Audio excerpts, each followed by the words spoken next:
सुप्रभात क्लास 6 के स्टूडेंट्स छात्रों, आज मैं आपको हिंदी व्याकरण पाठ 13 विराम चिन्ह पढ़ाने जा रहा हूँ।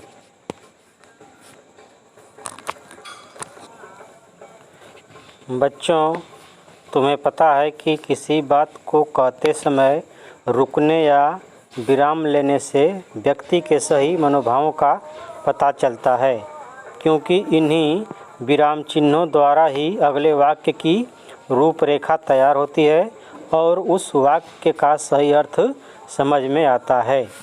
जैसे रोको, रोको के बाद कामा दिया हुआ है, अल्प विराम है, रोको मत जाने दो।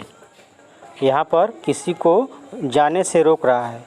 इस वाक्य में आए विराम चिन्हों को यदि हटा दिया जाए तो अर्थ का अनर्थ हो जाएगा। जैसे रोको मत जाने दो, रोको के बाद अल्प विराम न लगा करके रोको मत के बाद लगाया जाए तो इसका अर्थ सीधा उल्टा हो जाएगा। रोको मत जाने दो मतलब कह रहा है कि उस किसी को रोको मत जाने दो, और यहाँ पर कह रहा है इस वाक्य में रोको मत जाने दो। विराम चिन्ह का अर्थ।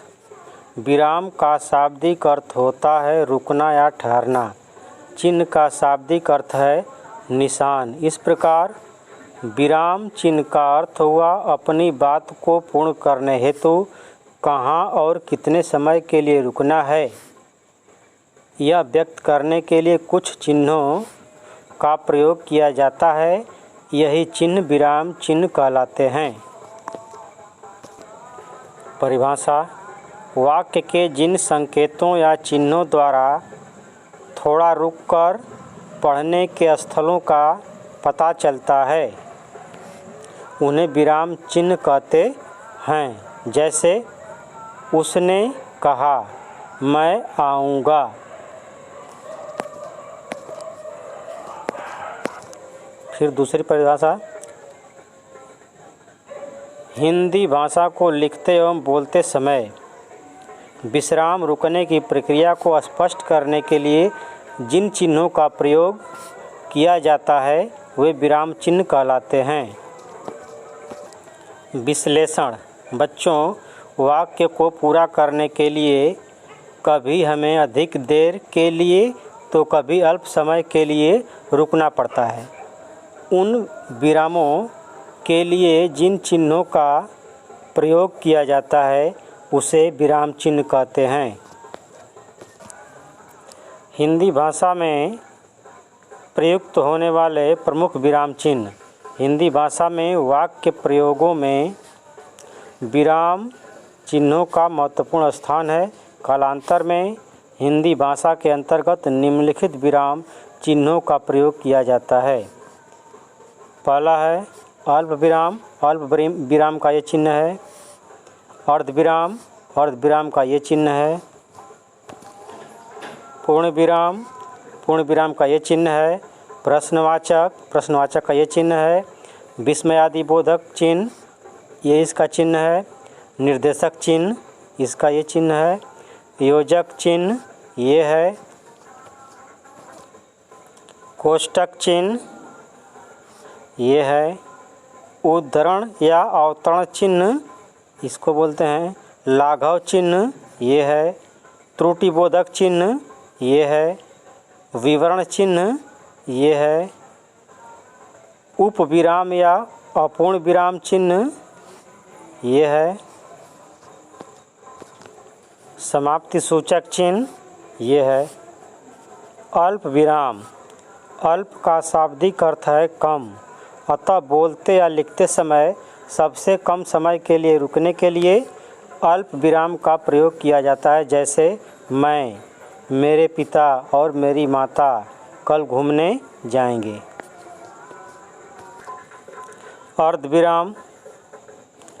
अर्ध का शाब्दिक अर्थ होता है आधा, अतः वाक्यों को बोलते या लिखते समय अल्प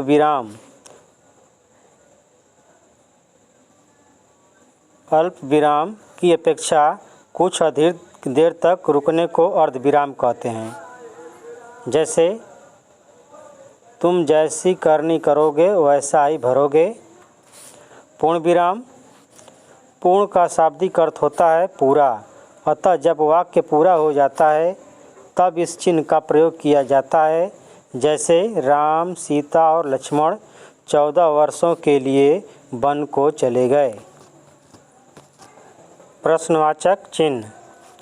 जब कोई व्यक्ति किसी दूसरे से कोई प्रश्न पूछता है, अर्थात जिन वाक्यों में किसी प्रकार का प्रश्न किया जाता है, वहाँ प्रश्नवाचक चिन्ह का प्रयोग करते हैं। जैसे आप क्या पढ़ रहे हैं? विस्मय आदि बोधक चिन्ह। दुख, घृणा, ईर्ष्या, द्वेष, प्रेम, प्रसन्नता, उल्लास, हर्ष, भय आदि भाव जिन वाक्यों द्वारा प्रकट होते हैं, वहाँ विस्मय बोधक चिन्ह का प्रयोग किया जाता है। जैसे वाह कितना सुंदर दृश्य है। निर्देशक चिन्ह। निर्देशक चिन्हों का प्रयोग वार्तालाप, कथोपकथन या कथन से पहले संवाद के नाम के बाद किया जाता है। जैसे वसंत ऋतु, इसके बाद निर्देशक चिन्ह है। इस ऋतु में प्रकृति की सुंदरता अनुपम और अविस्मरणीय होती है। योजक चिन्ह। दो या दो से अधिक शब्दों एवं पदों के मेल से बने शब्दों के मध्य योजक चिन्ह का प्रयोग किया जाता है। जैसे माता पिता, सुख दुख, अपना पराया, धूप छाँव, दाल रोटी, बेटा बेटी आदि। कोष्ठक चिन्ह। वाक्य को लिखते समय किसी शब्द या वाक्यांश का अर्थ प्रकट करने के लिए कोष्ठक चिन्ह का प्रयोग किया जाता है। जैसे मैं अग्नि को साक्षी गवाह के रूप में मानकर प्रतिज्ञा कसम करता हूँ कि मैं निरंतर लगातार परिश्रम करता रहूँगा। अवतरण या उद्धरण चिन्ह। उद्धरण चिन्ह के दो रूपों को वर्णित किया गया है, इकहरा अवतरण चिन्ह और दोहरा अवतरण चिन्ह। इकहरा अवतरण चिन्ह वाक्य के अंतर्गत व्याप्त विशेष शब्दों को इंगित करने के लिए किया जाता है। जैसे यह अंश हमारी पाठ्य पुस्तक के भ्रमर गीत, इकहरा अवतरण चिन्ह ये से लिया गया है। दोहरा अवतरण चिन्ह किसी के कथन को उसी की भाषा में या भाव में व्यक्त करने के लिए दोहरे अवतरण चिन्ह का प्रयोग किया जाता है। जैसे सुभाष चंद्र बोस ने कहा था, तुम मुझे खून दो मैं तुम्हें आज़ादी दूंगा। ये दोहरा अवतरण चिन्ह है जो ऊपर दिख रहा है, दो कामा इधर भी और इधर भी। लाघव या संक्षेप सूचक चिन्ह। किसी प्रसिद्ध एवं विशेष शब्द को संक्षिप्त रूप से लिखने के लिए लाघव चिन्ह का प्रयोग किया जाता है। जैसे डॉक्टर, तो डॉक्टर को ये लिखते हैं।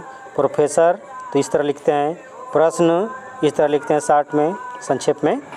उत्तर इस तरह लिखते हैं। दिनांक इस तरह लिखते हैं। पंडित इस तरह लिखते हैं। आचार्य इस तरह लिखते हैं संक्षेप में। त्रुटिबोधक चिन्ह। वाक्य लिखते समय छूट गए शब्दों को सूचित करने के लिए संकेत त्रुटिबोधक चिन्ह द्वारा व्यक्त किया जाता है। जैसे युधिष्ठिर को के बाद यहाँ पे को धर्म के बाद छूटा है राज, तो राज को ये त्रुटिबोधक चिन्ह के द्वारा ऊपर दिखा रहा है, राज का अवतार कहा जाता है। विवरण चिन्ह। वाक्य के अंतर्गत किसी विवरण को व्यक्त करने से पूर्व विवरण चिन्ह का प्रयोग किया जाता है। जैसे लिंग के दो भेद होते हैं, इसके बाद ये विवरण चिन्ह है, स्त्रीलिंग और पुल्लिंग। उपविराम या अपूर्ण विराम चिन्ह। इस चिन्ह का प्रयोग वहाँ किया जाता है जहाँ पर कथन आधा पूरा हो गया हो। जैसे युवा हृदय सम्राट स्वामी विवेकानंद, ये जो है अपूर्ण विराम चिन्ह है। ये समाप्ति सूचक चिन्ह। जब कोई अध्याय, लेख अथवा पाठ समाप्त हो जाता है तो उसके नीचे समाप्ति सूचक चिन्ह, ये समाप्ति सूचक चिन्ह है, बनाया जाता है। निम्नलिखित चिन्हों को देखकर उनके नाम लिखिए। ये है पूर्ण विराम, ये है अर्धविराम, ये है लाघव चिन्ह, ये है प्रश्नवाचक, ये है विवरण चिन्ह। निम्नलिखित चिन्हों से युक्त वाक्य बनाइए। अल्प विराम, मैं, तुम और तुम्हारा भाई कल घूमने जाएंगे। पूर्ण विराम, राम अयोध्या के राजा थे। विस्मयबोधक, वाह कितना सुंदर मोर है। योजक, दिन रात एक प्राकृतिक घटना है। अवतरण उद्धरण, यह कहानी महाभारत से ली गई है। लाघव, डॉक्टर मनमोहन सिंह भारत के प्रधानमंत्री थे। रिक्त स्थानों की पूर्ति कीजिए। विराम चिन्हों का प्रयोग अति आवश्यक होगा। विराम चिन्हों के मुख्यतः 14 भेद प्रकार बताए गए हैं। शब्द या पद का अर्थ कोष्ठक चिन्ह द्वारा प्रदर्शित किया जाता है। प्रश्न करने वाले वाक्य में प्रश्नवाचक चिन्ह का प्रयोग होता है। निम्नलिखित प्रश्नों के उत्तर दीजिए। इन प्रश्नों के उत्तर को आपको लिखना है अपनी नोटबुक में। पहला प्रश्न है क, विराम चिन्ह का अर्थ बताइए। उत्तर लिखेंगे, हिंदी भाषा को लिखते समय विश्राम रुकने की प्रक्रिया को स्पष्ट करने के लिए जिन चिन्हों का प्रयोग किया जाता है वे विराम चिन्ह कहलाते हैं।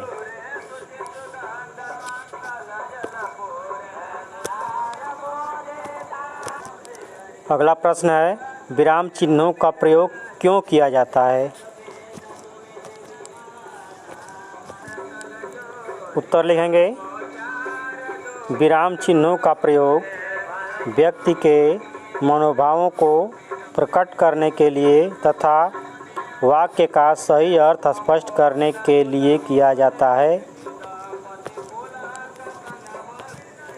अगला प्रश्न है, विराम चिन्ह कितने प्रकार के होते हैं, उनके चिन्हों सहित बताइए। उत्तर, हिंदी भाषा में विराम चिन्ह मुख्यतः 14 प्रकार के होते हैं। फर्स्ट है अल्प विराम, ये है। अर्ध विराम, ये है।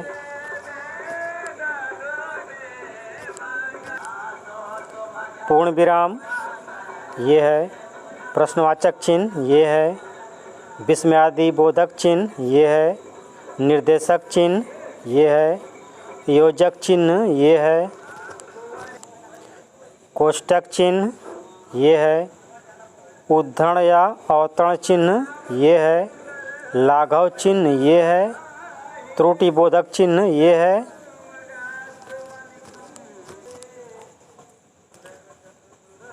विवरण चिन्ह, ये है।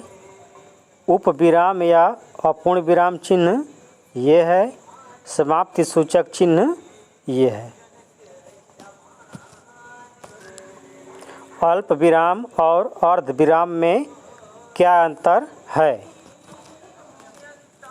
अल्प विराम, अल्प का शाब्दिक अर्थ है कम, अतः बोलते या लिखते समय सबसे कम समय रुकने के लिए अल्प विराम का प्रयोग किया जाता है। अर्ध विराम, अर्ध का शाब्दिक अर्थ होता है आधा, अतः वाक्यों को बोलते या लिखते समय अल्प विराम की अपेक्षा कुछ अधिक समय तक रुकने को अर्ध विराम कहते हैं।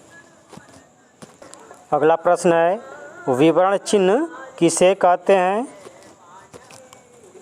उत्तर, वाक्य के अंतर्गत किसी विवरण को व्यक्त करने से पूर्व जो चिन्ह लगाया जाता है उसे विवरण चिन्ह कहते हैं। जैसे लिंग 2 प्रकार के होते हैं, स्त्रीलिंग और पुल्लिंग।